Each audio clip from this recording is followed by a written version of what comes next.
Pour Malopixel, je présente un projet qui s'appelle 2,4 GHz,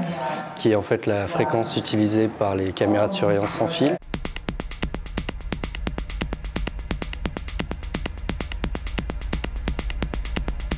Le projet, c'est un récepteur de vidéo sans fil qui ensuite est placé dans l'espace urbain pour révéler le signal des caméras de surveillance.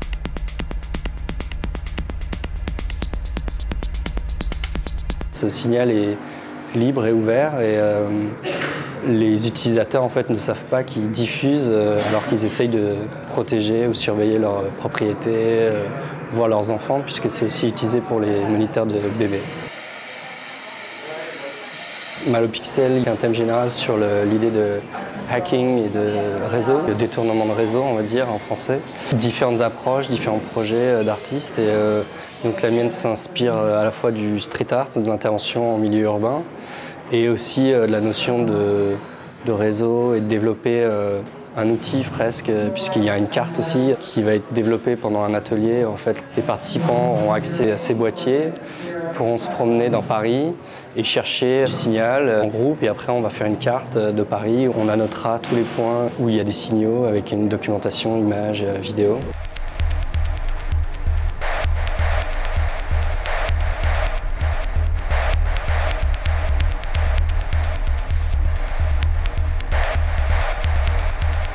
J'ai été commissionné par Alessandro Ludovico du magazine Mural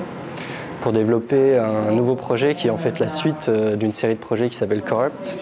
qui en fait sont des programmes, alors parfois en ligne, parfois sur ordinateur, qui permettent de corrompre des fichiers numériques.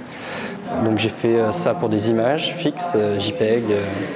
et j'ai développé plusieurs projets avec des fois des collaborateurs, dont Corrupt Vidéo qui permet de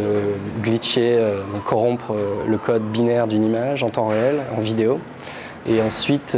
c'est associé à une plateforme qui s'appelle YouGlitch, qui est une parodie de YouTube où les utilisateurs peuvent envoyer des fichiers corrompus d'eux-mêmes ou de films, de ce qu'ils veulent. Et donc pour le jeu de paume, j'ai développé une version de Corrupt